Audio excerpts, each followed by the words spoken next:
अऊज़ु बिल्लाहि मिनश्शैतानिर रजीम। बिस्मिल्लाहिर रहमानिर रहीम। अल्हम्दुलिल्लाहि रब्बिल आलमीन।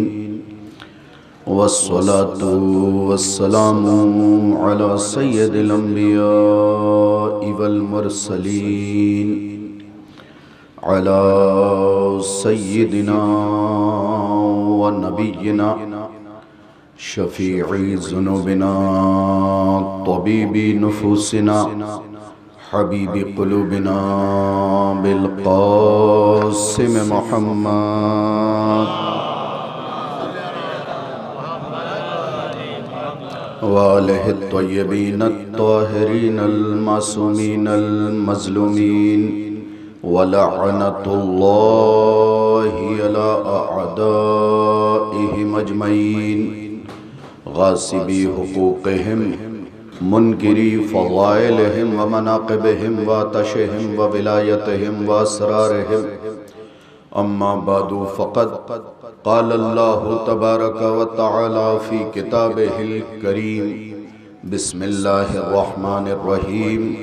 फ़मन हाज्जक फ़ीही मिन बादि मा जाअक मिनल इल्म फ़क़ुल तालू नदअु अब्नाना व अब्नाकुम व निसाना व निसाकुम व अनफुसना व अनफुसकुम सुम्मा नब्तहिल फ़नजअल लअनतल्लाहि अलल काज़िबीन।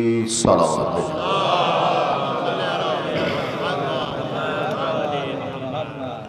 सामीन मुकर्रम, हाज़रीन मजलिस, सलाम अलैकुम।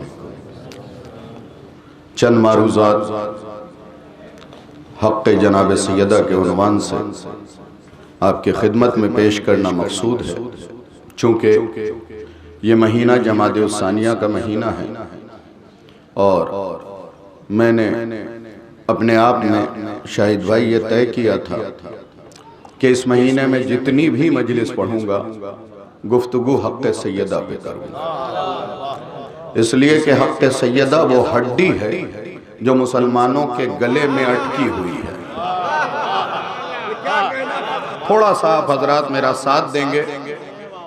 बड़े गांव की मजलिस में जहाँ पे मैंने गुफ्तगू तमाम की थी वहीं से गुफ्तगू शुरू कर रहा हूँ और हक़ सैयदा के मुताल्लिक़ कुरान मजीद में एक आयत नहीं सैकड़ों आयतें हैं।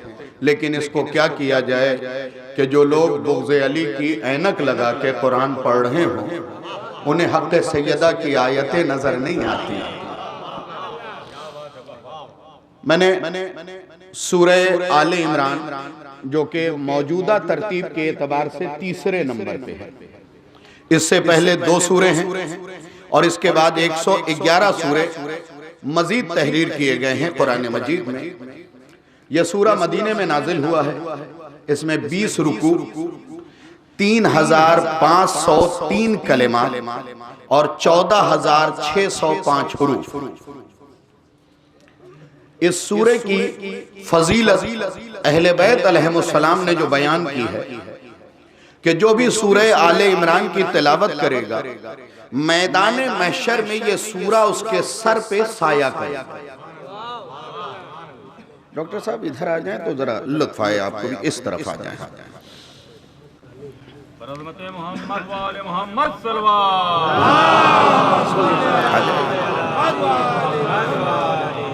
इसकी फजीलत अहले बैत ने यह बयान की है कि जो सूरह आले इमरान की तिलावत करेगा यह सूरा मैदान महशर में उसके सर पे साया करेगा।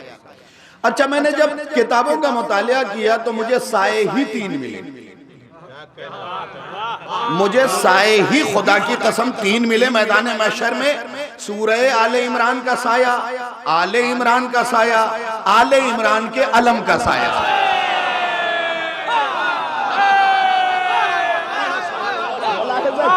जरा सा साए ही मुझे मैदान महशर में 3 मिले। सूरह आले इमरान का साया, आले इमरान का साया। भाई लफ्जों पे गौर करेंगे तो लुत्फ आएगा। सूरह आले इमरान का साया, आले इमरान का साया, और तीसरा साया आले इमरान के अलम का साया। लेकिन मैंने जब शेख मुफीद की किताब देखी तो मैं खुदा की कसम अचंभे में था। मजबूरी है, मैं हिंदुस्तान में रहता हूँ, हिंदी इस्तेमाल करूंगा। अचंभे में पड़ गया। उन्होंने अपनी किताब में लिखा कि कमाले अलम ये होगा कि मोमिन और मुनाफिक मैदान महशर में यूं मिले खड़े होंगे। मोमिन के सर पे अलम का साया होगा, मुनाफिक धूप में होगा। मोमिन के सर पे अलम का साया होगा। अच्छा ये नहीं, फिर ठीक उसी मुनाफिक के बड़े बराबर में एक मोमिन खड़ा होगा, उसके सर पे साया होगा। ठीक उसके पीछे मुनाफिक खड़ा होगा, उसके सर पे धूप होगा। ये माजरा क्या है? आवाज आई शाहिद रिजवी, परेशान होने की जरूरत नहीं। जौनपुर में भी तो अलम निकलते हैं, खनवई में भी तो अलम निकलते हैं, शाहगंज में भी तो अलम निकलते हैं। तुम देखते नहीं? अलम की आज भी दो खासियत है, मोमिन को जिलाता है, मुनाफिक को जलाता। आज भी सलम की दो खासियतें हैं शबीउल साहब, आज भी दो खासियत है, मोमिन को जिलाता है और मुनाफिक को जलाता है। अलम की खासियत ये आज भी है कि जिस तरीके से आप जैसा ज़र्फ लेके अलम के नीचे जाएंगे। भाई अगर इशारों में फसाहत साहब फसीह बात बयान कर दी जाए तो असीर साहब असीर हो जाइएगा इस फिक्र। अगर फसाहत के साथ फसीह बात बयान की जाए तो असीर साहब असीर हो जाइएगा, और शाहिद साहब शाहिद रहिएगा, और शबीहुल साहब शबाहत देखिएगा, मुदस्सिर साहब विलायत का जोर सर पे देखिएगा चादर की तरह।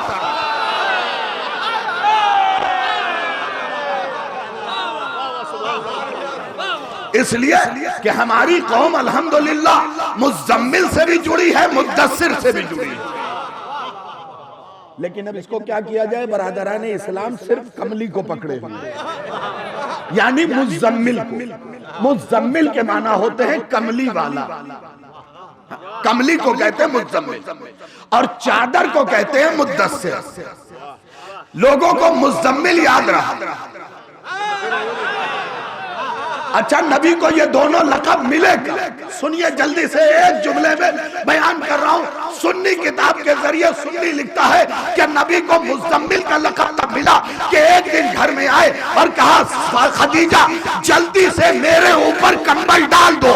खदीजा ने अपने मैके से लाया हुआ कंबल जब मोहम्मद के सर पे डाला तो अल्लाह ने कहा यह मुज़म्मिल हो गया।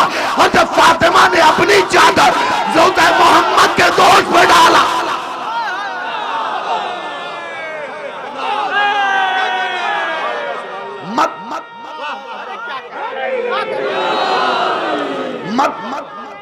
अल्लाहुम्मा सल्ली अला मुहम्मद।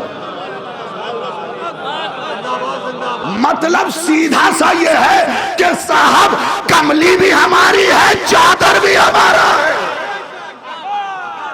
तुम्हारा ताल्लुक न कमली से है न चादर से है। वो औरतें चादर क्या ओढ़ेंगी जो जंगे ओहद के बाद रेस लगाती है। भाई जो पहुंच गए मैं उन्हें सलाम कर रहा हूं। बुजुर्गान आप तो बोला कीजिए, उन औरतों का चादर से क्या ताल्लुक जो जंगों में जाती हो?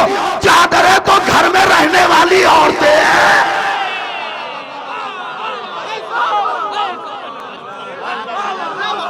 चादरें तो वो औरतें हैं ना जिनका ताल्लुक घर से है, जो मैदान से आई हो।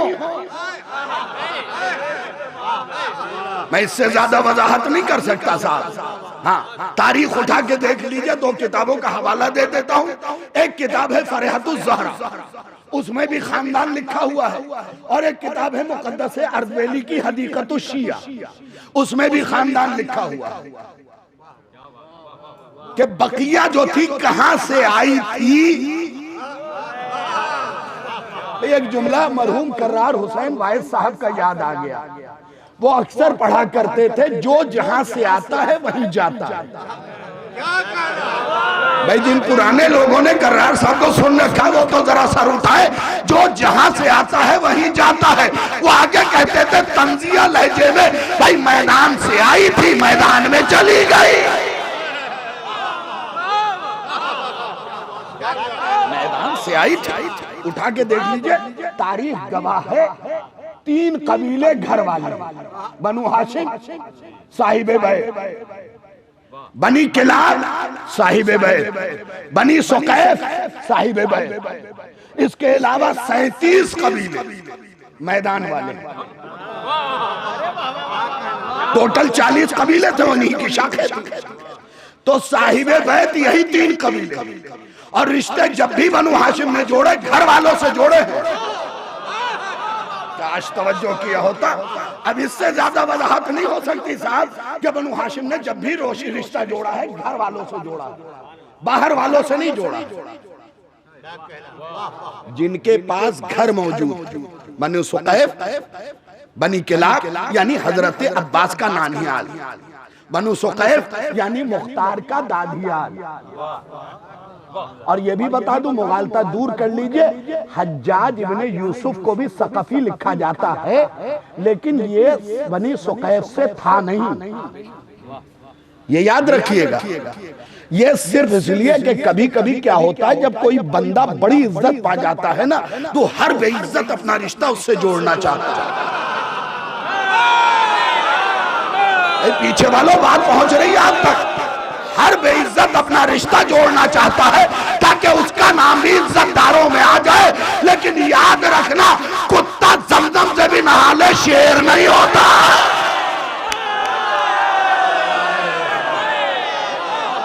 मुलाहिजा कीजिए, कुत्ता जमजम से भी नहा लेगा तो शेर नहीं हो जाएगा और नजिस पाक नहीं हो जाएगा।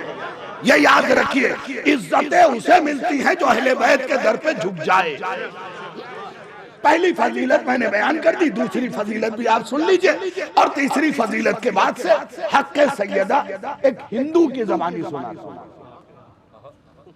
मैं वादा कर रहा हूं आपसे कि मैं इस मजलिस के बाद खालिक हकीकी से भी मिल जाऊं ना, तो आप जब तक जिंदा रहेंगे इस मजलिस के लिए मुझे याद करेंगे। जो बातें मैं आपकी खिदमत में पेश करने जा रहा हूं, एक हिंदू की ज़बानी के हक़ सैयदा है। सुन लीजिएगा तवज्जो के साथ, और बड़ी कीमती बात है। दूसरी फजीलत क्या है? जो सूरह आले इमरान पढ़ेगा, मासूम फरमा रहे, जो सूरह आले इमरान पढ़ेगा, इसका हर हर्फ पढ़ने वाले को जहन्नम से बचाएगा। बड़ी आहिस्तगी से आपने सरकार सुन लिया। अरे जब बात कुरान की हो तो बोला कीजिए। मेरी सरकार थोड़ी सी अपनी जबान को जुम्बिश देके उसे बताइए कि उसने खदीजा का नमक खाया है। उसने बीबी खदीजा का नमक खाया। जो भी सूरह आले इमरान पढ़ेगा, इसका हर हर्फ उसे जहन्नम से बचाएगा। किस चीज का? सूरह आले इमरान का। फिर से सुन लीजिए, सूरह आले इमरान का हर हर्फ उसे जहन्नम से बचाएगा। तो जिस घराने से अगर सूरा मंसूब हो जाए तो इसका हर हर्फ पढ़ने वाले को जहन्नम से बचा रहा है। तो फिर सोचिए, अगर सूरह आले इमरान का हर हर्फ बचा रहा है तो आले इमरान का अगर अली असगर बचा ले, अली अकबर बचा ले, कासिम बचा ले, तो हैरत की बात नहीं है शक्कू भाई, हैरत की बात नहीं है। अगर हर हर्फ सूरह का बचा रहा तो इस कबीले का हर फर्द बचा सकता है। यह ना सोचिएगा कि जन्नत सिर्फ सैयदा देगा, जन्नत तो फिजा दे देगा। और अगर किसी को मेरी बात पे भरोसा नहीं, हमारे मजहब में एक आलिम दीन गुजरे हैं, आयतुल्लाह मराशी नजफी, महमूद मराशी नजफी के बेटे, ठीक है, ये गुजरे हैं। इनके पास एक आदमी आ गया, कहने लगा सरकार, अच्छा 8वें इमाम के बहन की कब्र है कुम में, 8वें इमाम की मशहद। कहने लगे सरकार, आप बड़ी फजीलत बयान करते हैं, एक बात बताइए मुझे, अगर बात पहुंच जाए तो बात आप ही से कर रहा हूं, और खुदा ने ये जबान गीबत करने के लिए नहीं दी है, अहले बैत की फजीलत पे बोलने के लिए दी है। तो मराशी नजफी के पास मासूम कुम के लिए सवाल लेके आया, 8वें इमाम की बहन के लिए, कि ये बताइए क्या इनमें इतना पावर है कि ये हमारी शिफात करवा सके। तो मराशी नजफी ने कहा, खड़ा हो जाए यहां से, चला जाए यहां से, तो जैसे कि तो मैं करवा दूंगा।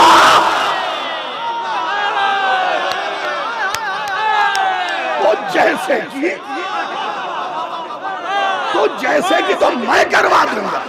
तो मासूम कुम की बात करता है, मैं करवा दूंगा तो जैसे कि शिफा। तो हर हर्फ हमें जहन्नम से बचाएगा। 2 फजीलत, इसकी 14 फजीलतें हैं। कभी जिंदगी ने साथ दिया और खमसा वगैरह हुआ तो इसमें बताऊंगा कि क्या क्या सूरह आले इमरान में राज छुपे हुए हैं। तीसरी फजीलत क्या है वो भी सुन लीजिए। अगर किसी खातून के यहाँ औलाद न होती, इसे जाफरान से लिख ज़ौजा के गले में शौहर टांग दे, अल्लाह औलाद दे दे। देखिए कितनी आसानी से लोगों ने सुना। अल्लाह आपके हाजमे को सलामत रखे, और ये दुआ नहीं करूंगा कि मजीद मजबूत करे। फिक्र कहा कितनी आसानी से सुना। मैंने कहा अहले बैत ने फरमाया है कि जो सूरह आले इमरान की तिलावत करेगा उसकी ये फजीलत है, ये सवाब मिलेगा। लेकिन अगर किसी के यहाँ औलाद न होती हो तो जाफरान से लिख के इसे गले में टांग दे, अल्लाह साहिबे औलाद बना देगा। अच्छा कितनी हैरत से लोग शाहिद भाई सुन रहे हैं, अल्लाह साहिबे औलाद बना देगा। खुदा की कसम जौनपुर में असीर साहब, फसाद साहब, अगर कोई बाबा अपनी कुटिया पे लिख के लगा दे कि हमारे पास ऐसी जड़ी बूटी है जिससे औलाद होती है, लोग नंगे पैर चले जाएंगे। और मैं बता रहा हूं उनका नुस्खा, जिनकी जबान से सच नहीं निकला, सच ने इन्हें सुन के सच बोलना सीखा। सच ने इनकी जबान से सच सुन के सच बोलना सीखा है। उन्होंने फरमाया कि अगर कोई बे औलाद खातून के गले में जाफरान से सूरह आले इमरान लिख के टांग दिया जाए तो अल्लाह उसे साहिब औलाद बना देगा। पीछे वालों इतने हैरत से शाहिद रिजवी को क्यों सुन रहे हो?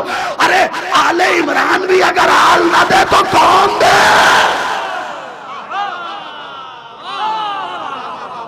तो बात यहां तक पहुंच गई। चौथी फजीलत यह है कि अगर सूरह आले इमरान स्टूडेंट तालिब इल्म आबे नेसा से बाजू पे बांध तो मेमोरी वीक नहीं होगी।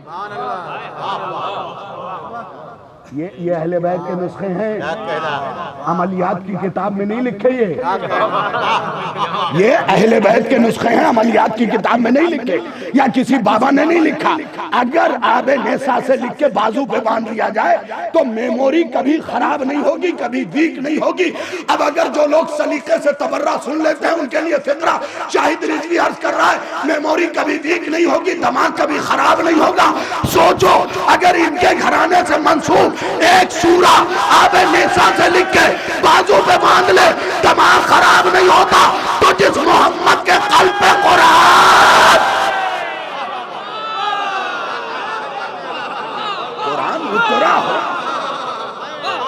कुरान उतरा हो, यहां तक बात आ गई फजीलत की। जल्दी से, थोड़ा सा वक्त तो है ना मेरे पास, मैं जल्दी सफर कर रहा हूं। आयत नंबर 61 जिसे आया मुबाहिला कहलाता है। ठीक है, मुबाहिले में के लिए ये आयत आई थी, फमन हाज्जका फीहि मिन बादि मा जाका मिनल इल्म फकुल तालो नदो अबनाना व अबनाकुम व निसाना व निसाकुम व अनफुसना व अनफुसकुम। देखिए सबको याद है, सुम्मा नब्तहिल फनजल लानतल्लाहि अलल काज़िबीन।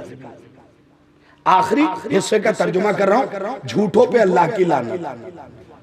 सुनने के बाद खुद को जरूर देखिए।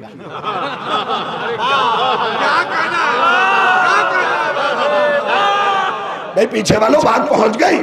हाँ तो जरा सा सुनिएगा, मैंने पढ़ते हुए खुद को देख लिया था, आपने सुनने के बाद खुद को देखना है। फनजल लानतल्लाहि अलल काज़िबीन, झूठों पे, और जिस पे अल्लाह की लानतों से जन्नत नहीं मिलती। अब आइए जल्दी ये आयत देखिए कभी कभी तारीख कैसे पढ़ी जाती है, ये अपने नौजवानों को बता रहा हूं। उलमा से माफी के साथ, खुतबा से माफी के साथ, शोहरा से माफी के साथ, अच्छे सामीन से माफी के साथ सुना रहा हूं आपको। आयत आई नबी के ऊपर, यानी खुदा की आयत पे आयत आई, खुदा की मखसूस आयत पे आयत आई। 14 मखसूस आयत है और कुरान की आयत इनके लिए आयत है और ये कुरान की आयतों के लिए आयत है। बहुत गौर किया होगा आपने, लुत्फ आएगा। आयत आ गई, नबी मस्जिद में खड़े हुए, कहा आयत आई है, आया मुबाहिला, कल जाना है मैदान में। ठीक है सरकार, नबी ने आयत कही, सारे हम निवाला हम प्याला सहाबियों ने घेरा डाला कस कस, या रसूलुल्लाह हम भी, या रसूलुल्लाह हम भी। देखिए मैं ये जानता हूं, मेडिकल साइंस कहती है कि ठंडक में समाते थोड़ी हल्की हो जाती है।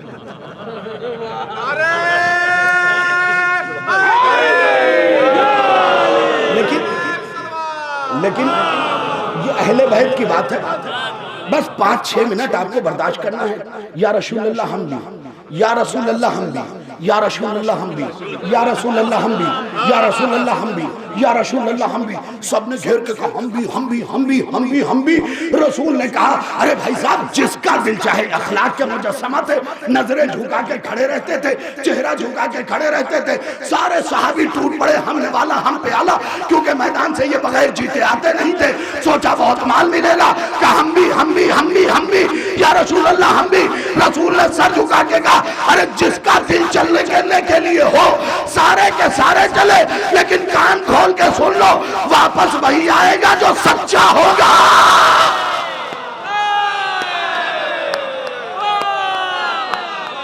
वापस वही आएगा जो सच्चा होगा। रसूल ने चेहरा उठाया तो हुजूर मैदान साफ। अब रसूल आए, फिर मरहूम करार हुसैन वाइज साहब याद आ गया। बुजुर्गों को कभी कभी नाम लेके कोट करना चाहिए। कहने लगे रसूल आयत की तिलावत करते हुए अजवाज के दरवाजों तक आए, खदीजा के दरवाजे तक नहीं, क्योंकि खदीजा का इंतकाल हो चुका है। अजवाज के दरवाजों तक आए, जो बहुत सलीके से पर्दे के अंदर रख के बेपर्दा के लिए कुछ कहने जा रहा हूं। मुसलमान रावियों ने जिन्हें बेपर्दा किया, उन बेपर्दों के लिए कुछ कहने जा रहा हूं, सुनिएगा। रसूल अजवाज के दरवाजे पे आए। लफ्ज ये है तारीख के कि वो अजवाज जो आधी रात में रसूल का पीछा करती थी, आयत की भनक पाते ही ऐसे खर्राटा ले रही थी। बुजुर्गों को लुत्फ आएगा। जो मिसाल करार साहब ने दी है, मिन्नो अन वही रख रहा हूं। वो कहते थे ऐसे खर्राटा ले रही थी जैसे लोहार की दुकनी चल रही। जो पहुंच गए मैं उन्हें सलाम कर रहा हूं। जो आधी रात में जाके उठा के देख लीजिएगा, सही बुखारी, आधी रात में रसूल का पीछा करता कि रसूल कहाँ गए। एक दिन रसूल ने डांट भी दिया, क्या पीछा करती है, अल्लाह के घर में जा रहा हूं। अब भी नहीं समझे, अल्लाह के घर में जा रहा हूं। वो आज सरे शाम मगरिबैन के बाद भी खर्राटों पे खर्राटे। नबी आयत पढ़ते रहे, 7 बार पढ़ा, किसी ने ना कहा औरतों की जगह मुझे ले लीजिए। भाई औरतों वाले हिस्से पे लब्बैक वो कहे जो औरत हो।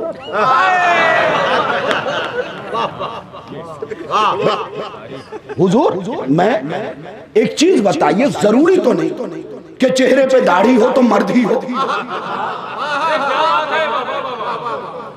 आप कहेंगे नहीं साहब, दाढ़ी शर्त है मर्दों की। अच्छा, सिफात सारे औरतों वाले हो, बैठ के गीबत करना, बैठ के गीबत करना, चुगली करना, एक दूसरे में लड़ाई लगवाना, उसके बाद कहना मैं मर्द हूं।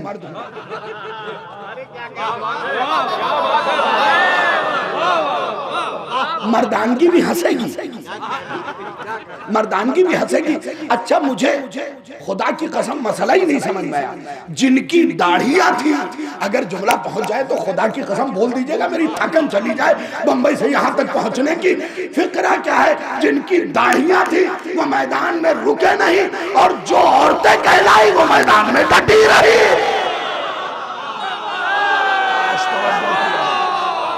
ये भी अजीब मरहला है साहब, ये भी अजीब मरहला है कि जिनकी दाढ़ियां थी वो मैदान में रुके नहीं। मुझे बाप और बेटी का तजाद ही समझ में नहीं आया, तजाद ही समझ में नहीं आया। तो यहां तक जब मरहला आ गया साहब के कोई न निकली, कोई। अब नबी आए उस दर पे जो मुश्किल कुशा के लिए भी मुश्किल कुशा, यानी दरे सैयदा। कभी कभी कुछ लफ्जों पे अंदर से बोला कीजिए, मुश्किल कुशा के लिए भी मुश्किल कुशा। फातिमा जनाबे सैयदा उस दर पे आए। रसूल ने कहा बिस्मिल्लाहिर्रहमानिर्रहीम, फमन हाज्जक फीहि मिन बादि मा जाअका मिनल इल्म फकुल तालो नदउ अबनाअना व अबनाअकुम। हसनैन अलैहिस्सलाम ने कहा, नाना सलामुन अलैकुम, हम हाजिर हैं।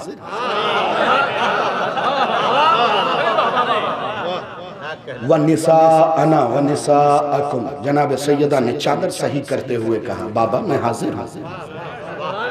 भाई खुदा की कसम दिल करता है मुसलमानों तुम्हारे चेहरे पे तमाचा मार मार के सुर्ख कर दूं। जब निसाअना कहा था कि अपनी औरतों को लाओ, हम अपनी औरतों को लाते हैं, तो अगर मोहम्मद की और बेटियां थी तो कहां बैठी हुई थी?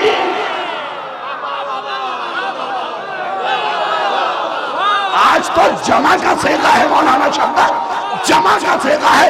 आज तो आके लाज बता दो, लेकिन आवाज आई कि याद रखो गढ़ी हुई बेटियां और है, कौसर और है। गढ़ी हुई बेटियां जीते रहो मेरे लाल। इस वक्त तुमने एहसान किया है, ये नारा लगा के। आगे नबी ने कहा वह अनफुसना व अनफुसकुम। अली ने कहा, या नबी अल्लाह, ऐ मेरे भाई मैं हाजिर हूं। सच्चों का काफिला तैयार हो गया, सच्चों का काफिला तैयार हो गया। एक जुमला कहूं, खदीजा सलामुल्लाह अलैहा का। अच्छा ये बताएं इंसाफ से, खदीजा सलामुल्लाह अलैहा का नमक का हक अदा कीजिएगा। ये बताइए हर मैदान में अली आगे रहे? बद्र के मैदान में आगे, ओहद के मैदान में, खैबर के मैदान में, खंदक के मैदान में, नहरवान में, जमल में, सिफीन में, टीनका में, सकासिक में, जंगे अहज़ाब में, हर मैदान में आगे रहे ना। यही तो लिखा है। वजह यह है कि उन सारे मैदान में कहीं भी फातिमा नहीं मिली। भाई जो बोल सकते हैं वो बोलिएगा, मैं सबको दावत नहीं दे रहा हूं। इस पर बुजुर्गों के लिए बोलना वाजिब है। अल्लाह आपको सलामत रखे। इन किसी मैदान में सैयदा नहीं गई, एक ही मैदान में फातिमा गई है, मगर देख लो अली से आगे है। इसका लुत्फ घर ले जाके लीजिएगा। एक मैदान में गई है मगर अली से आगे चल रही है, और आगे चलना यह बता रहा है कि मुश्किल कुशा के लिए भी मुश्किल कुशा बन के गई।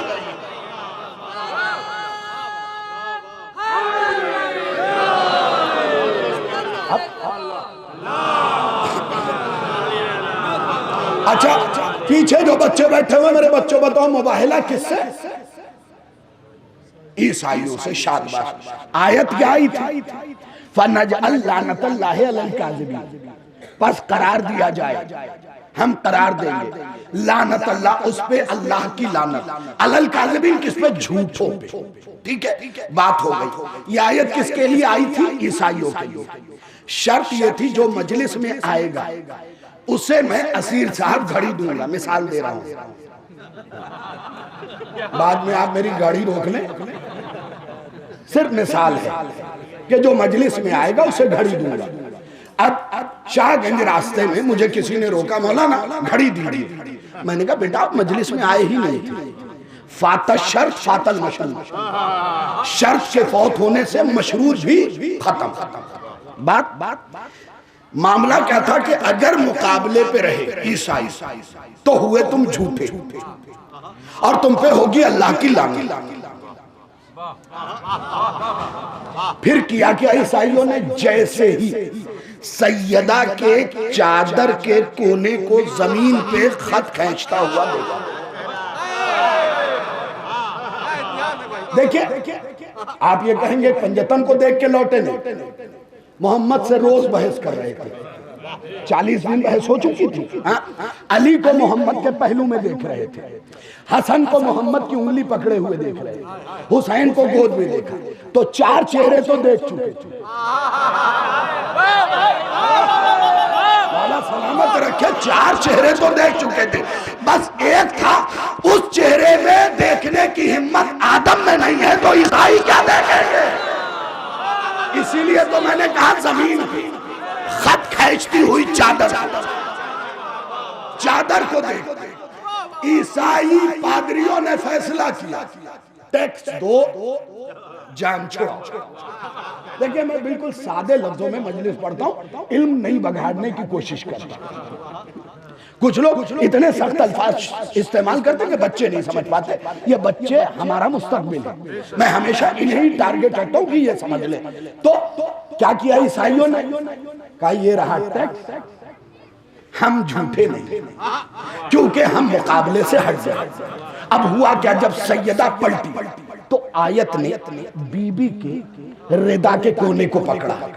बीबी हर आयत का कोई ना कोई मिस्दाक है।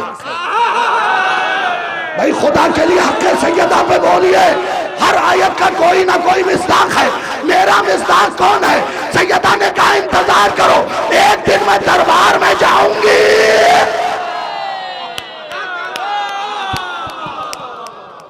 अब समझे सैयदा दरबार में क्यों गई थी? आयत को झूठा दिखाने गई कि लानत अल्लाह अलल काज़िबीन। देखो झूठा है कौन?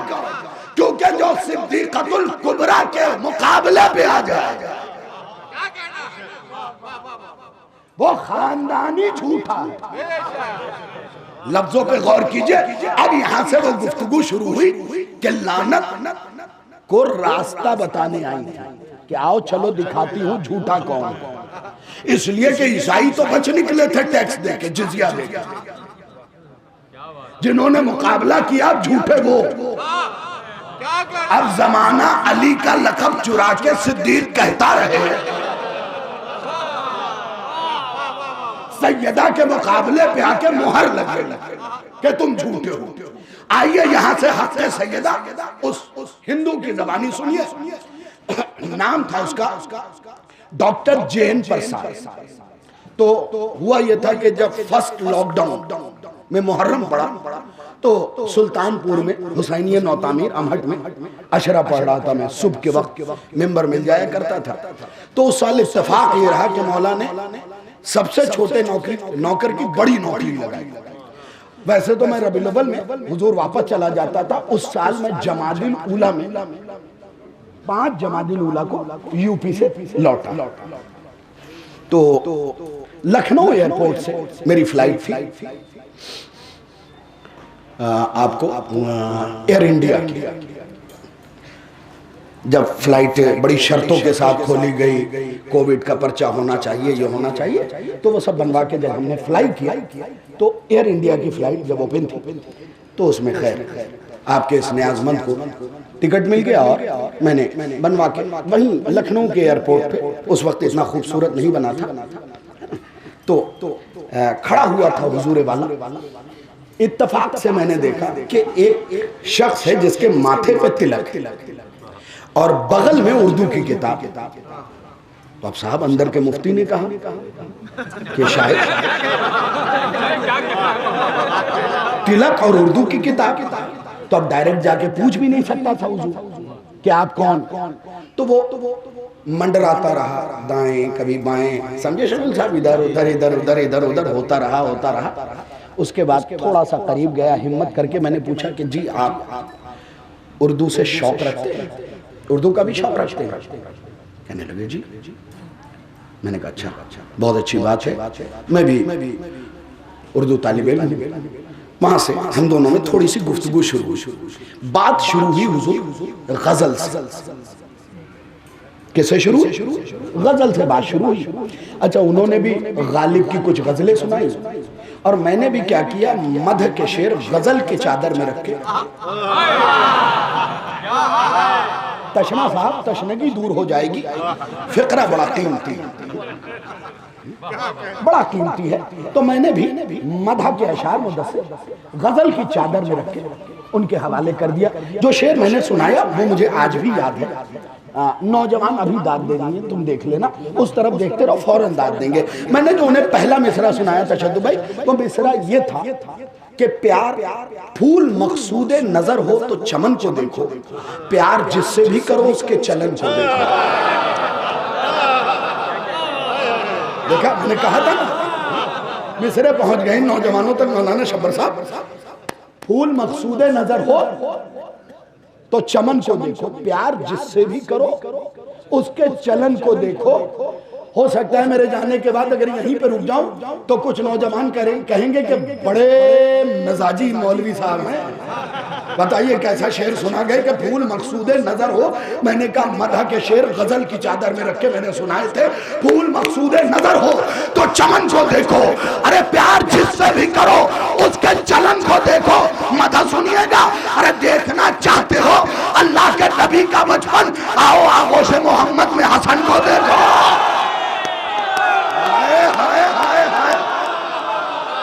आओ आगोश मोहम्मद, आओ आगोश मोहम्मद, भाई आओ आगोश मोहम्मद, आओ आगोश मोहम्मद में हसन को देखो। फिर उन्होंने कलाम सुनाया, फिर मैंने मदा का शेर गजल की चादर में रख के सुनाया। उन्होंने जो सुनाया वो तो मुझे याद नहीं, लेकिन जो मैंने सुनाया वो तो सुनाओ। उन्होंने फिराक जुदाई पे कुछ सुनाया था। मैंने जो उन्हें शेर सुनाया वो ये था कि ना ही सामाने जियाफत न बिठाने की जगह। आखिरी इमाम पे है शेर, सुनिएगा, लुत्फ आएगा, सारी जिंदगी मिसरे याद रह जाएंगे। ना ही सामाने जियाफत, जियाफत कहते हैं मेहमानी की चीजों को, ठीक है, जो हम अपने मेहमान के सामने पेश करते हैं। ना ही सामाने जियाफत न बिठाने की जगह, ये इधर हाल उधर है तेरे आने की खबर।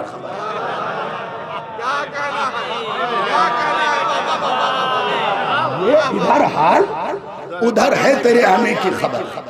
अच्छा, उसके बाद हुआ क्या हुजूर कि हम दोनों ऊपर से जोन से निकले। नाम नहीं बताऊंगा कि किस जोन से निकले, ठीक है, जोन से निकले, एक ज़ौक़ है, उसी के तहत वो उमूर अंजाम देते हुए निकले। तो गुफ्तगू फिर से शुरू हुई उनसे। अच्छा, दोनों सिगार के आदी थे तो शुरू हो गई। सलावत भेजो मोहम्मद, आ जाए, आ जाए।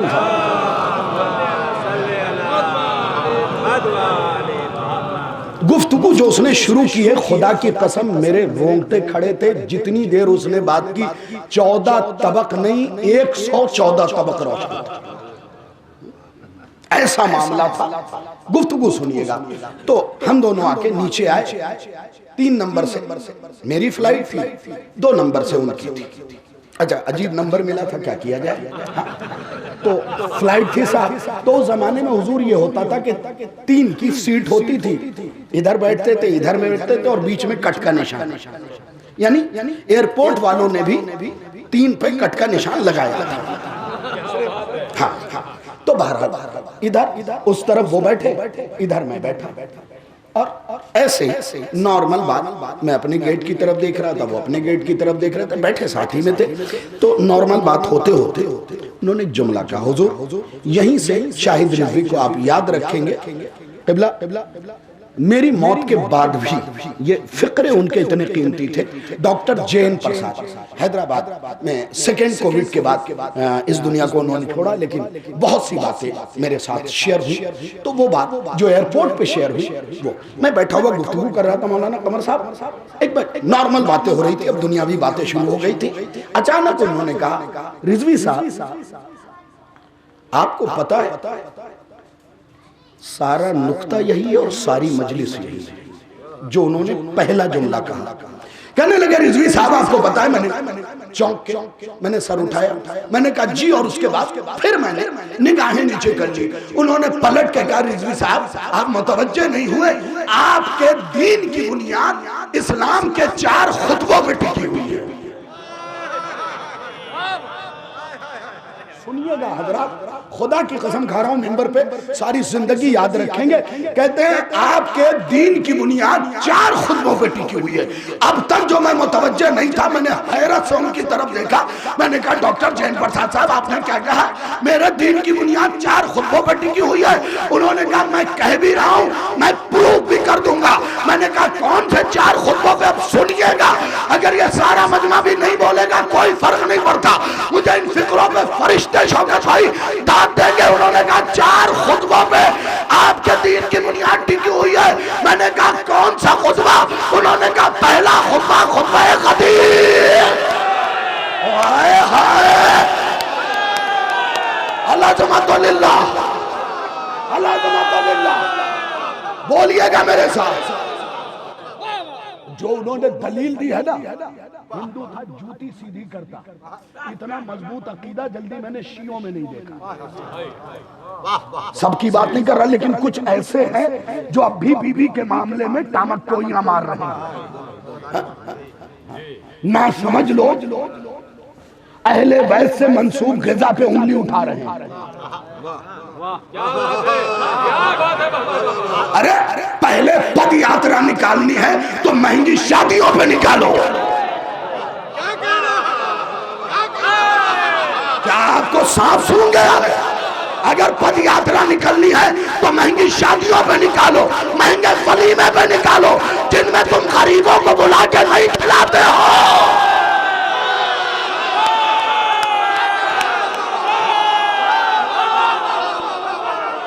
जिनमें तुम गरीबों को बुला के नहीं खिलाते। अगर ये गरीब हुसैन के सदक़े में अच्छा खा रहे, तुम इनसे भी निवाला छीनना चाह रहे हो।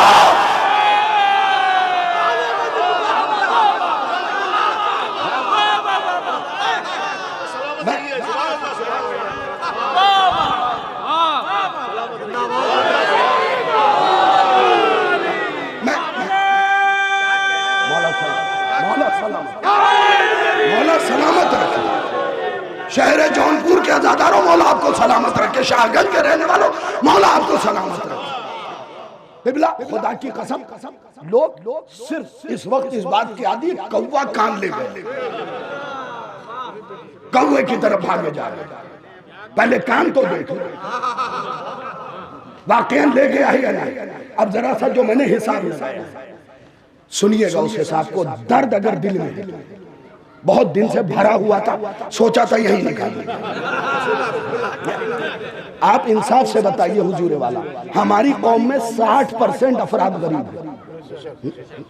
है, इसमें कोई दो राय नहीं। मैं भी एक गरीब घराने से, ठीक, 60% लोग गरीब।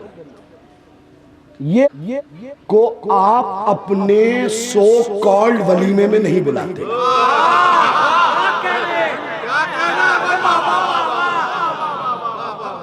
आप अपने वलीमे में नहीं बुलाते। क्यों? स्टेटस लो हो जाएगा, डाउन हो जाएगा, पता नहीं कैसा कपड़ा पहन के आए। लेकिन ये 60% हुसैन की मजलिस में आते हैं। भाई पीछे वालों जरा मेरा साथ देना। ये 60% हुसैन की मजलिस में आते हैं और कोई इनसे प्लेट छीन नहीं सकता, क्योंकि अब्बास का तमाचा लगेगा।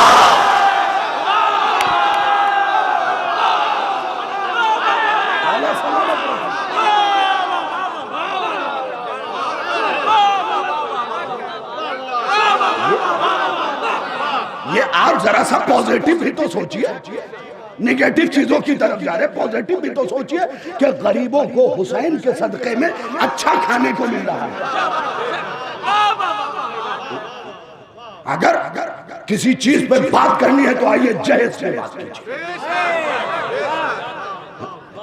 गरीब बच्चियां घर में बैठी हुई, आपको मर्सिडीज चाहिए, हमारे स्टेटस का लड़का चाहिए, स्टेटस की लड़की चाहिए। नहीं साहब, हम कैसे कर ले, गांव में हमारे पास 50 बीघे जमीन है। अरे हुआ करे 50 बीघे को मैं क्या करूं, अचार बना के चाट करूं। ये 50 बीघे अगर आपके पास है वो भी कब्जे की है, और मेरे पास 100 स्क्वायर फुट है वो भी कब्जे की है, इसलिए कि ये सारी जमीनें सैयदा के महर में है। सैयदा के महर में ये जमीन, और उस खाने पे उंगली ना उठाइए जो अहले बैत से मंसूब है। आइए, सबसे पहला शख्स होगा सैयद शाहिद हसन रिजवी, जो आपके शाना बशाना नहीं, आपसे एक कदम आगे खड़ा होगा अगर आप इस बात पे एहतजाज करते हैं कि महंगी शादियां बंद। मैं सबसे आगे खड़ा हूं, मेरे नुत्फे में शक अगर मैं आगे ना, महंगी शादियां, महंगे वली में वहां दिल आजारी नहीं होती। ये दिल आजारी भी आज तक मेरी समझ में नहीं आया। हुसैन के मामले में सारी दिल आजारी। अरे आप गांव में कोठी ठोक दिए, उससे गरीबों की दिल आजारी नहीं हो रही, वहां भी तो हो रही है हुजूर। बेचारा एक आदमी मेट्रो रिक्शे से आ रहा है गांव, और आप आ रहे हैं जैकवार से, वहां भी तो दिल आजारी हो रही है, वहां भी तो दिल आजारी हो रही है। देखिए, महंगी शादियों पे सबसे पहले एहतजाज होना चाहिए, महंगी शादियों पे, महंगे वलीमे पे एहतजाज। अपने भाई अपने बेटे का वलीमा तो सबसे उम्दा जगह हो। भाई हॉल बुक करते हुए वो गरीब क्यों ना याद रहे। 30,000 की किसी जगह कर ले, बल्कि मस्जिद में कर लो, वही पैसा गरीबों में बांट दो, तब गरीब याद नहीं रहते। वो मौलाना कैसी बात करते हैं, आपको क्या पता है स्टेटस क्या चीज है। अरे वो तो आपके स्टेटस देख के ही पता चलता है स्टेटस क्या चीज है।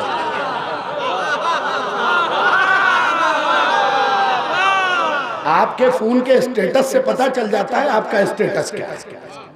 उस वक्त क्यों नहीं गरीब याद रहते। कमाल ये है कि जो तुम अपने भाई अपने बेटे के वलीमे में खर्च कर रहे हो, उसकी जिम्मेदारी फातिमा ने नहीं ली है, लेकिन जो तुम हुसैन की मजलिस में खर्च कर रहे हो उसकी जिम्मेदारी सैयदा ने ली है।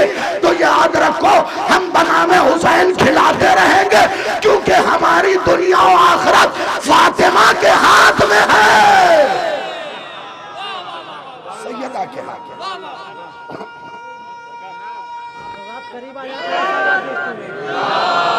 अच्छा, आप हज़रात जल्दी जल्दी करीब आ जाएं, जल्दी जल्दी जल्दी जल्दी लिखिए। तो बात किस चीज पे होगी जनाब? बात होगी महंगी शादी। मैं जहेज का मुखालिफ नहीं। कौन कहता है जहेज नहीं लेना चाहिए? मैं कहता हूं दबा के जहेज।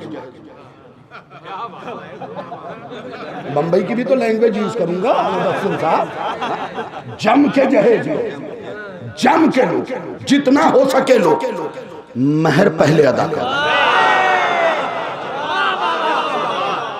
अच्छा, किबला एक बात सबको मुतवज्जे करना चाहता हूँ, निकाह होते वक्त एक सफेद झूठ मौलवियों से लिखवाया जाता है। आपने भी लिखा है हुजूर, मैंने भी। अब क्या करूं, मुजरिम हूं तो जुर्म का इकरार करो। सफेद झूठ निकाह नामा भरते हुए, मौली साहब महरे फातिमा, खुदा की कसम तुम्हारी बाप की औकात नहीं है महरे फातिमी अदा करने। और जो तुम 14,786 या 110 लिखवाते हो ना, ये भी महरे फातिमी की कीमत नहीं है, क्योंकि महरे फातिमी तकरीबन 1.25 किलो चांदी मुअज्जल। 1.25 किलो क्या भाव चल रहा है? 14,000। इसका मतलब सफेद झूठ खुद भी बोल रहे हैं, बुलवानी मौलवी से लिखवा रहे हैं। याद रखिए 1.25 किलो तकरीबन चांदी बनती है। ये सिर्फ एक महर फातिमी है। अल्लाह ने जन्नत भी महर में रखा है, नमक भी महर में रखा है, पानी भी महर में रखा है, जमीन भी महर में रखा है। ये सारी चीजें महर फातिमी है। तो हमारी हैसियत और औकात नहीं है। हाँ, जहेज की मुखालिफत इसलिए नहीं करता कि जहेज रसूल ने भी दिया, लेकिन टर्म्स एंड कंडीशन। देखिए अक्सर कंपनी के बहुत बड़े इश्तिहार में नीचे लिखा होता है कंडीशन अप्लाई, तो वैसे ही निकाह में भी कंडीशन अप्लाई। समझे आप? अगर आपको मिसाल के तौर पे जैकवार चाहिए 78 लाख रुपए की, तो 1 करोड़ रुपए महर रखें। मैं बाप से कहूंगा कि 78 लाख रुपए की जैकवार के साथ 16 लाख रुपए की सुजुकी भी फ्री में दीजिए।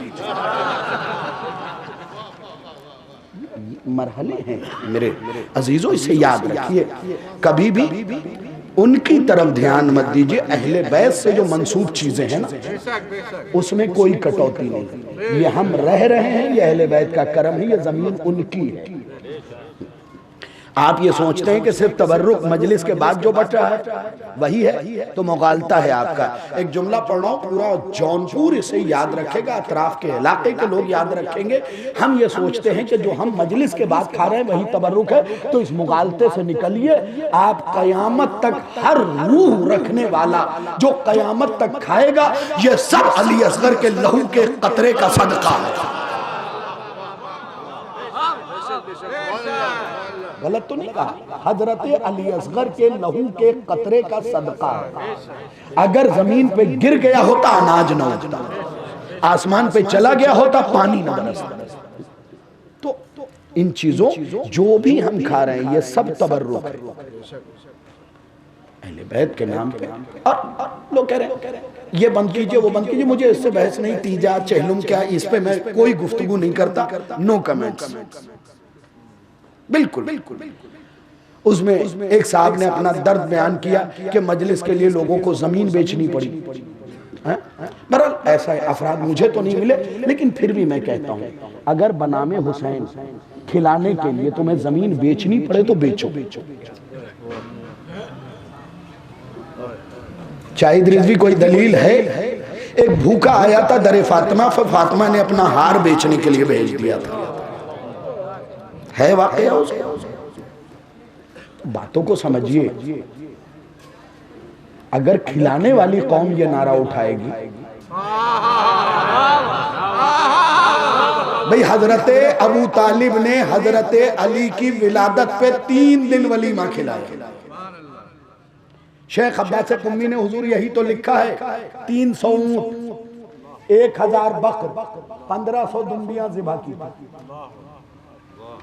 मजलिस जहां ले जानी थी वहां तक ले आया, लेकिन बीच में इस्लाह जरूर करता हूं।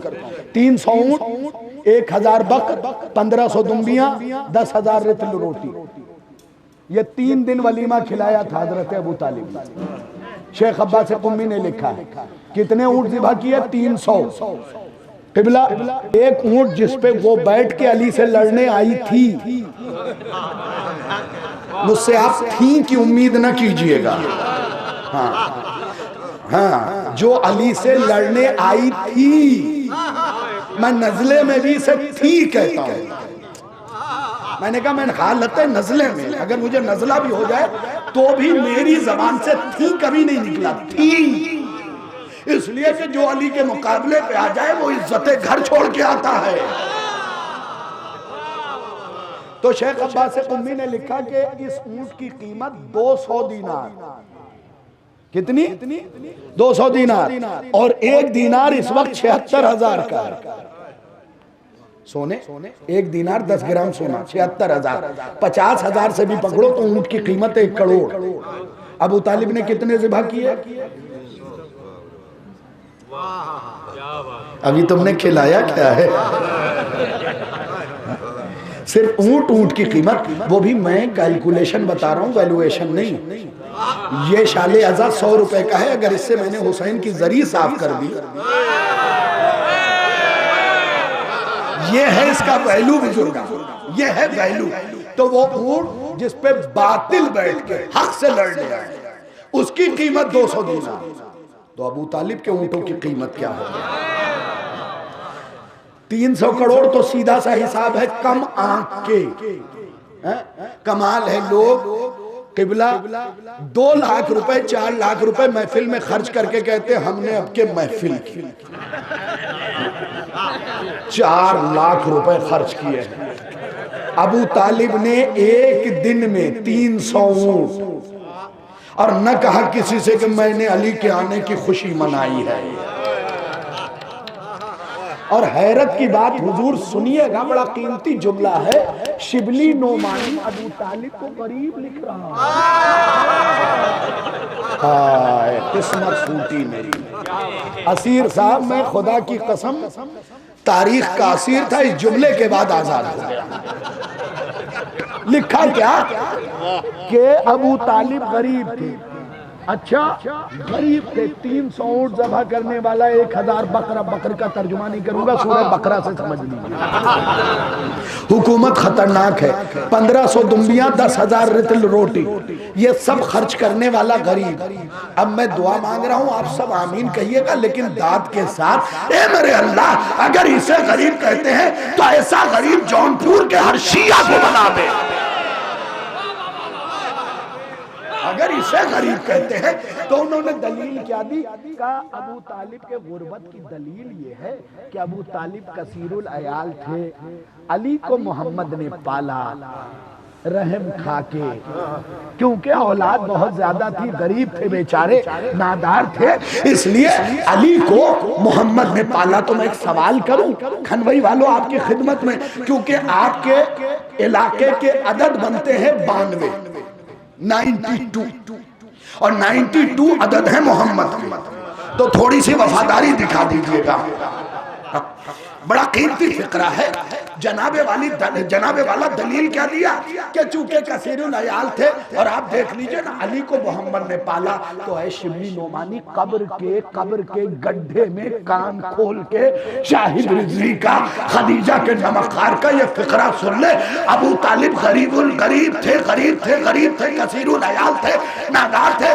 दलील ये है कि अली को मोहम्मद ने पाला। तो पगले करवट ले, ये बता मोहम्मद को किसने पाला? मोहम्मद को किसने पाला?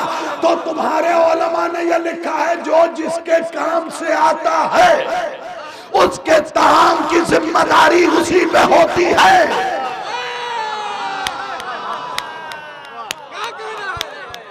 मुदस्सिर, अगर मैं खनवई टिफिन लेके आऊं मुंबई से, बेइज्जती मेरी या तुम्हारी? है ना?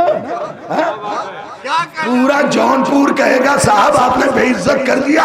क्या हमारी मेजबानी पे भरोसा नहीं था? क्यों मैं यहाँ मजलिस पढ़ने आया हूँ? तो अब भी नहीं समझे भाई, अली आए थे मोहम्मद के काम से, तो जिम्मेदारी मोहम्मद की थी। अब पलट के जुमला कहूँ क्यों? क्योंकि मोहम्मद ने खिलाया। तो सोचो 17 बरस मोहम्मद को अबू तालिब। मोहम्मद किसके काम से आए थे? इसका मतलब दीने अबू तालिब था, जिसके मस्दर का नाम मोहम्मद है। मस्दर का नाम मोहम्मद है। तो बात यहां तक आ गई। जल्दी से वो फिक्रा सुनिए, फिर कभी तफसील बयान कर दूंगा। उसने कहा कि 4 खुतबों पे आपके मजहब की बुनियाद टिकी हुई है। मैंने कहा जी जल्दी से बताइए, बस अब इसके बाद कोई बात ना होगी, जल्दी से बताइए। पीछे तक और खुसूसन नौजवान और बुजुर्गान सुने, डॉक्टर जैन प्रसाद, मैंने कहा जल्दी से बताइए। उन्होंने कहा पहला खुतबा खुतबा गदीर, खुदा की कसम दलील सुनिएगा, मैं बगैर पर के उड़ने लगा था। पहला खुतबा खुतबा गदीर। मैंने कहा क्या मतलब? कि अगर गदीर से गद्दारी ना होती कोई काफिर ना होता।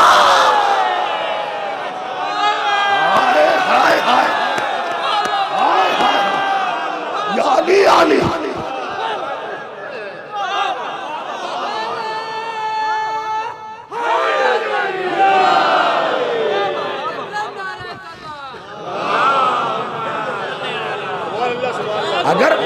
अगर गदीर से गद्दारी ना होती कोई काफिर ना होता। मैंने कहा डॉक्टर साहब कुरान मैंने भी पढ़ा है, कहा गदीर का कुफ्र से क्या ताल्लुक, का आयत पूरी पढ़ी। मैंने फौरन का बिस्मिल्लाहिर्रहमानिर्रहीम या अय्युहर रसूल बल्लिग मा उनज़िला इलैका मिन रब्बिक व इन लम तफअल फमा बल्लगता रिसालतहु वल्लाहु यासिमुका मिनन नास। आगे यहाँ पे खत्म नहीं हुई है क्योंकि लोग यहीं तक पढ़ते हैं। आयत आगे है इन्नल्लाहा ला यहदिल कौमल काफिरीन। यहाँ पे आयत तमाम। अब इसके आखिर हिस्से का तर्जुमा क्या है? बेशक अल्लाह काफिरों की हिदायत नहीं करता। शबीर भाई, मैंने 1000 काफिर देखे जिनकी हिदायत हुई या नहीं? आपने भी देखे होंगे, हिंदू से शिया हिदायत हुई। कुरान तो गलत हो नहीं सकता। कहने लगा जरा एक बार कुरान के लुगत में कुफ्र के माना देखिए। अच्छा, मेरी किताबें तो सब जानते हैं, साथ होती है। मैंने खटाक लुगत निकाला, देखा तो कुफ्र के माना थे छुपाने के। भाई पीछे वालों जरा सा तवज्जो कीजिएगा। अब आयत का तर्जुमा सुन लीजिए। अल्लाह मोहम्मद से कह रहा, मोहम्मद जो भी गदीर छुपाएगा मैं उस काफिर की हिदायत, आज तवज्जो किया होगा, उस काफिर की हिदायत नहीं करूंगा क्योंकि मुनाफिकों की हुजूर कभी हिदायत नहीं होती। अब समझे, अगर गदीर से गद्दारी ना होती कोई काफिर। वजाहत करने का वक्त नहीं, जल्दी से सुन लीजिए। इन्होंने कहा पहला खुतबा खुतबा गदीर, अगर गदीर से गद्दारी ना होती, गदीर से गद्दारी ना होती, गदीर से गद्दारी ना होती, खुदा की कसम ये मजमा पंजों के बल भी खड़ा हो जाए हक अदा नहीं होगा। गदीर से गद्दारी ना होती तो कोई काफिर ना होता। मैंने कहा जल्दी से डॉक्टर साहब बताइए दूसरा खुतबा। उन्होंने कहा पहला खुतबा खुतबा गदीर, जाग के सुनना। आगे कहते दूसरा खुतबा खुतबा फदक।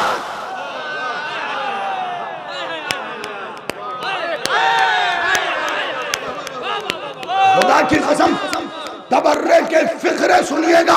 हिंदू की जबानी कहता दूसरा खुतबा खुतबा फदक। मैंने कहा इसका क्या फायदा है? क्या अगर फदक वाली से गद्दारी ना किया होता एक भी जहन्नमी ना होता।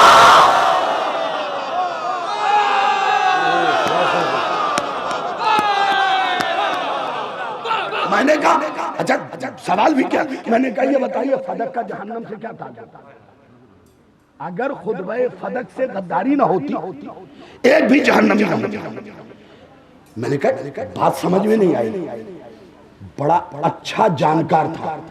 कहता ये बताइए जो प्रॉफिट मोहम्मद की बेटी होली डॉटर दरबार में गई, नाम क्या था उसका? मैंने कहा होली सैयदा फातिमा ज़हरा। कहने लगा फातिमा के माना क्या? यार शिया मजमे में भी समझाना पड़े फातिमा के माना क्या। मैंने पलट के कहा जहन्नम से बचा लेने वाले।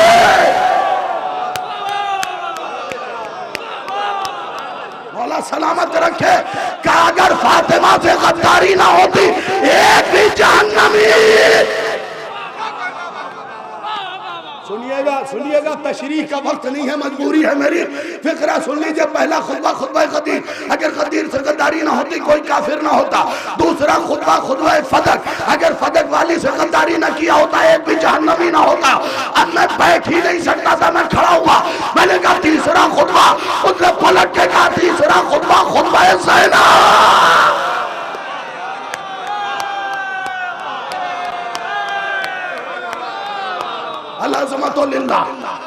तीसरा खुतबा खुतबा ज़ैनब अल कुबरा।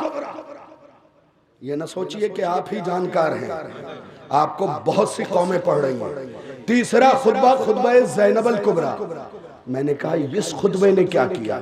यहाँ पे कोई जोर नहीं लगाऊंगा, देखता हूँ उसके फिक्रे में कितना जोर है। वो कहता है तीसरा खुतबा खुतबा ज़ैनब अल कुबरा। इसी खुतबे ने तो मुनाफिकों के गले पे खंजर चलाया है। माँ के खुतबे ने मुनाफिकों के चेहरे से नकाब उतारा, बेटी के खुतबे ने गले पे खंजर चलाया। मैंने पूछा दलील क्या है? का जो खुतबा असद ने लिखा है वो जरा देखो। उसका आखिरी फिक्रा ये है कि जनाब ज़ैनब दरबार में कहती है कम मिन सामीन हाज़िरूना हुनाक समिअ मुशाफ़िहम बिर रसूलिल्लाह बुग़्ज़ु अली मक्तूबतुन अला जबहत औलाद ज़िना। जनाब ज़ैनब कहती है तुम में से कितनों ने रसूल के रूबरू बैठ के सुना है कि ज़िना अली का बुग़्ज़ ज़िना ज़ादों की पेशानी पे लिखा हुआ।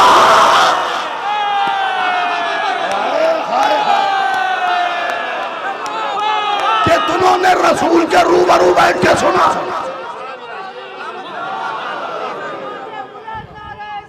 कितनों ने?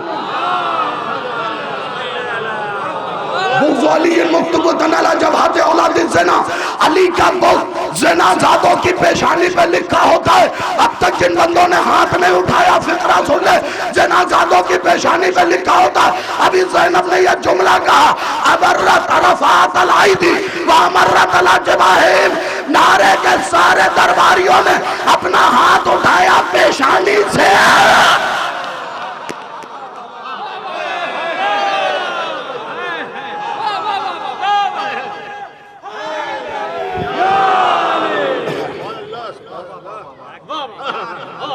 बस आखिरी जुमला उसका, बात सिमट गई।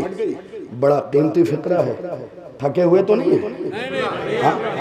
पहला खुतबा गदीर, गदीर से गद्दारी ना होती, कोई काफिर ना होता। इन्नल्लाह ला यहदिल कौमल काफिरीन। दूसरा खुतबा फदक, फदक वाली का हक दे दिया होता, कोई जहन्नमी ना होता। खुदा की कसम, दलील क्या? फातिमा के माना जहन्नम से बचा चुकी। हाय हाय हाय। तीसरा खुतबा ज़ैनब। अब सुनिएगा एक एक बशर तवज्जो के साथ। तीसरा खुतबा ज़ैनब। मैंने कहा जल्दी से चौथा खुतबा बताइए। का चौथा खुतबा सैयद सज्जाद। मैंने कहा इस खुतबे ने क्या किया? का इसी ने तो मोमिन और मुनाफिक को अलग किया। इसी ने तो हय्या अला खैरिल अमल वाली अदान अलग खैरुम मिनन नौम वाली अलग।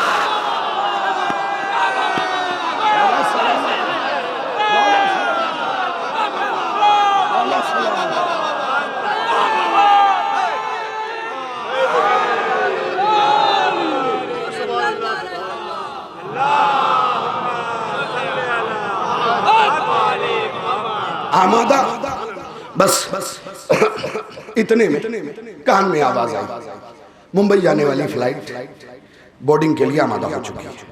मैं खड़ा हो गया, चंद कदम आगे बढ़ा, देखा पीछे पीछे आ रहे।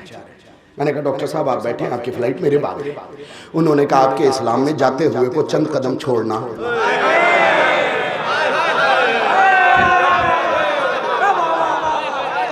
मैंने कहा जी आप छोड़ चुके, अब आप बैठ जाए, मैं जा रहा हूँ, फिर कभी मुलाकात होगी। मैं खुसूसन उनसे हैदराबाद में भी उनकी जिंदगी में मिलके दोबारा भी आया। लेकिन फिक्रा सुन लीजिए, जब वो पलटने लगे तो उन्होंने कहा ये बताइए प्रॉफिट मोहम्मद की बेटी कुछ लेके गई थी। अब अगर खुदा की कसम थके हुए हैं तो बोल दीजिए, मैं फिक्रा नहीं पढ़ूंगा, और नहीं थके तो हक अदा कीजिएगा। जहां भी मैंने ये फिक्रा पढ़ा है लोग घुटनों और पंजों के बल खड़े थे। फिक्रा थकन दूर करने वाला है, थकन शिकन है। मैंने पलट के कहा जी एक तहरीर लेके गई थी। कहा किसकी तहरीर थी? कहा मैंने कहा मोहम्मद अरबी की तहरीर थी। कहा कैसी तहरीर थी? मैंने कहा मोहम्मद अरबी ने अपने हाथ से लिख के उस पर मोहर लगाई थी। उसने पलट के कहा फिर रिजवी साहब, अरे फातिमा को नहीं लौटाया गया, मोहम्मद की रसालत ठुकराई गई है।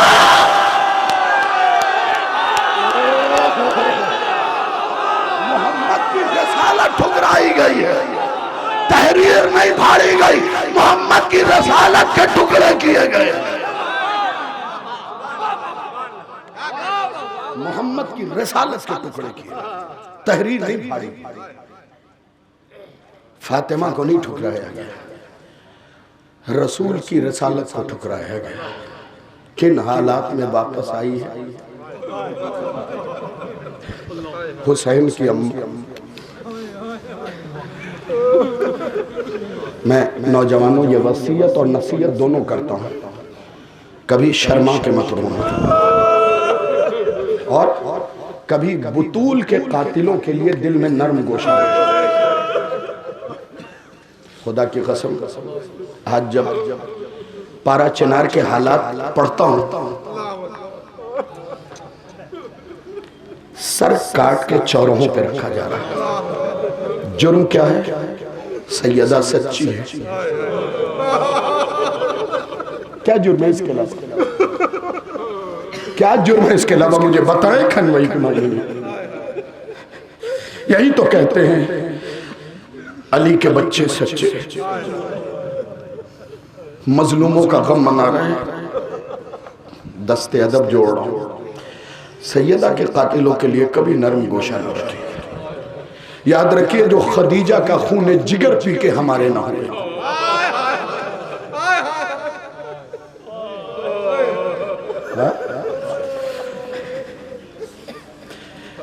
जिन्होंने हमजा का जिगर चाक किया,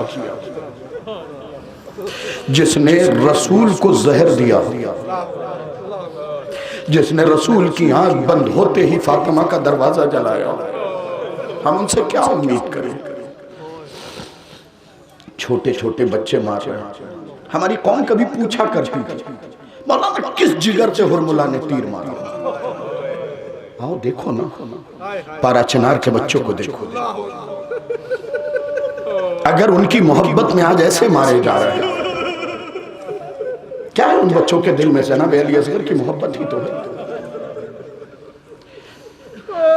मैं कभी इंशाअल्लाह जिंदगी ने साथ दिया तो दौरे हाजिर के हालात पे, पारा चिनार पे भी तफसीली गुफ्तगू करूंगा। मकसद मजलिस क्या है? अहले बैत की मारिफत हो, इनके दुश्मनों से बेजारी। मेरे अल्लाह, इस भीगी आंख से दुआ करता हूँ, कभी सैयदा के दुश्मनों के लिए दिल में नर्म गोशा ना पैदा होने देना। मसाइब के चंद जुमले के सैयदा वापस आते आते दरबार से ज़ईफ हो गई।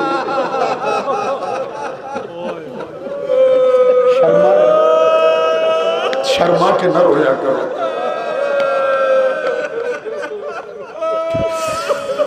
कभी शर्मा के न रो, चीख मार के रोया करो। ये सोच के रो तुम उस पे रो रहे हो जिस फातिमा को रोने नहीं दिया गया।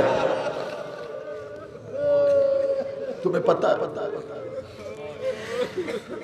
आज पहली बार पढ़ने लगा हूं, फातिमा बादे रसूल इतना रोई थी कि पुतलियां सफेद हो गई, सफेद हो गई थी पुतलियां। कभी जाके जनाब ज़ैनब बादे शहादत रसूल, वफात नहीं बोलिएगा, रसूल की शहादत हुई है, बादे शहादत रसूल। जब बीबी पे जुल्म हुआ तो अपनी अम्मा को जिन अल्फाज में बुलाया करती थी ना, उसके माना जाके देखिएगा। सिर्फ एक लफ्ज और उसका तर्जुमा बता रहा हूं। बीबी ज़ैनब कहती थी, ऐ मेरी वो अम्मा जिसकी सारी हड्डियां टूट गई,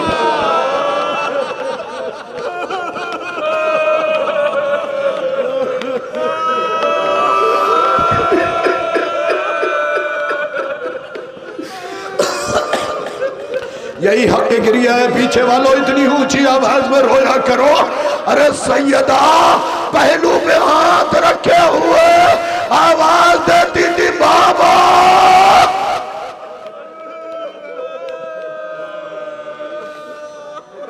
एक मोमिना के इसाले सवाब की मजलिस से अल्लाह आप सबको सलामत रखे, कभी कोई दुख न दे। मैं उनके बच्चों से इतना ही कहूंगा, बेटा जब तुम्हारी माँ इस दुनिया से गई, किसी ने तुम्हें तमाचे तो नहीं मारे ना, तुम्हारे घर पे हमला तो नहीं हुआ। मैं आपको बताऊं क्या क्या हुआ बादे रसूल, मैं आपको बताता हूं। एक मसाइब मेरा पढ़ने का जी चाह रहा है।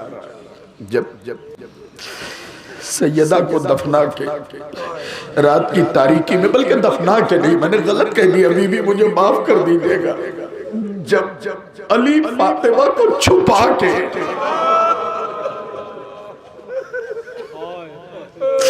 दफनाया नहीं है, सैयदा को छुपा के दुआ कीजिएगा कि मैं फिक्र पढ़ सकूं जो मैं पढ़ना चाह रहा हूं। जब सैयदा को छुपा के अली लौटे, वो कैफियत शायद मैं पैदा नहीं कर सका। जब अली लौटे तो जनाब उम्मे कुलसूम ने बाबा के दामन को पकड़ा।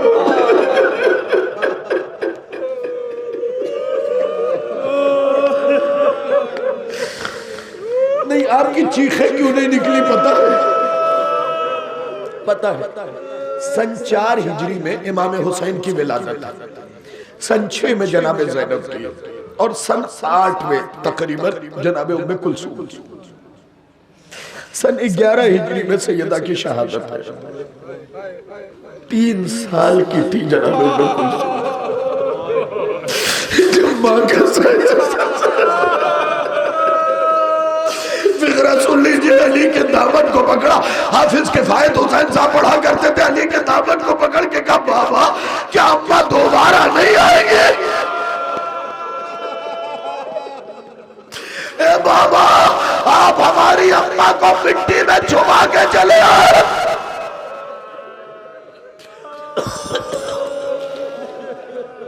अजीब अजीब सवाल है। बस 2 जुमले मुझे पढ़ते, वो सुन लीजिए और घरों तक रोते हुए जाएंगे। जब दिन गुजरा ना, रात में दफनाया था, सुबह दिन गुजरा, अगली रात आई, आधी रात अली नमाज शब के लिए उठे। मेरा अली सोता ही नहीं था, और सैयदा को दफनाने के बाद आपको लगता है अली को नींद आई? मैं आपसे पूछता हूं, अली को नींद आई? पता है जनाब मोहसिन के बाद अली की कैफियत क्या थी कि अली अपना सर दीवारों पे मार के कहते थे, हाय मोहसिन।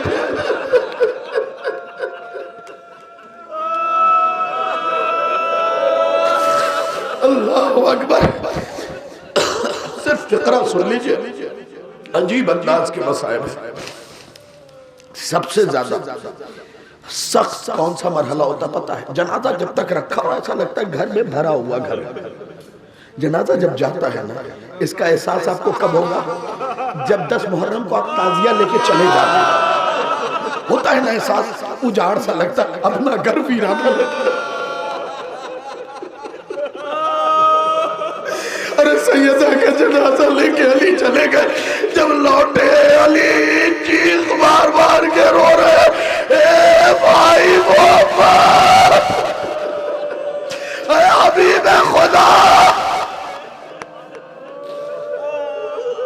पूरा दिन गुजर गया, रात आई, अली नमाज शब के लिए उठे, जाग रहे तो उठे, मुसल्ला बिछाया अली ने। इतने में चीख मारी फिजा ने। सुनिएगा, आप सबने गोद में औलाद पाली है। अल्लाह जिनके बच्चे तालीम हासिल कर रहे हैं, उनके तालीम में उनका दिल लगे, परवरदिगार उनके ज़र्फ को वसी कर दे। लेकिन फिक्रा सुनिएगा, एक मरतबा फिजा ने चीख मारी, और चीख मारने के बाद कहा, अमल हसन, ए मेरे मौला, एक लम्हे के लिए नमाज रोक दीजिएगा। फिजा क्या हो गया, नमाज को क्यों रोको? अली मुसल्ला छोड़ के गए। फिजा ने कहा था, कुलसूम दुआ कीजिएगा, मुझसे पढ़ा नहीं जा रहा।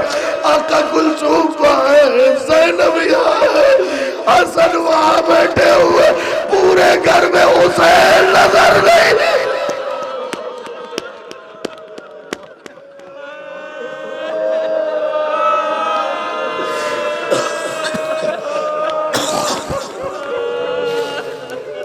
बस आखिरी मिनट है, सख्त मसाइब है, घरों तक रोते हुए जाएंगे।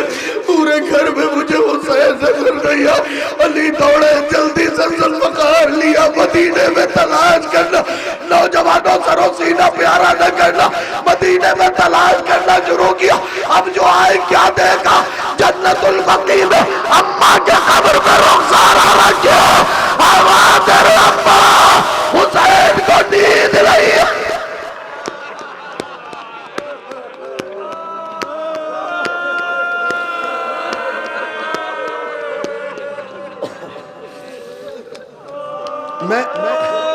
मैं रोता रहा। इस रवायत को देख के मैं रोता रहा। अम्मा अब्बा हुसैन को नींद नहीं आ रही।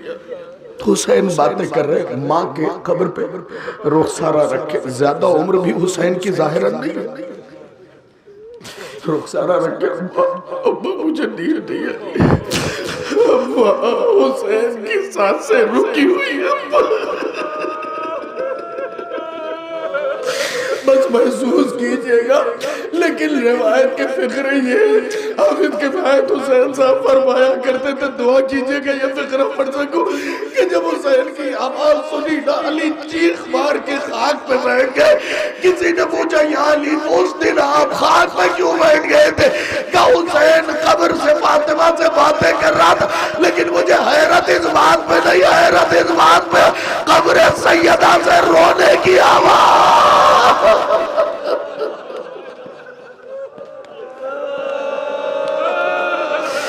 रोने की आवाज आ रही थी। सैयदा ने आवाज दिया, या अली मेरे हुसैन का ख्याल।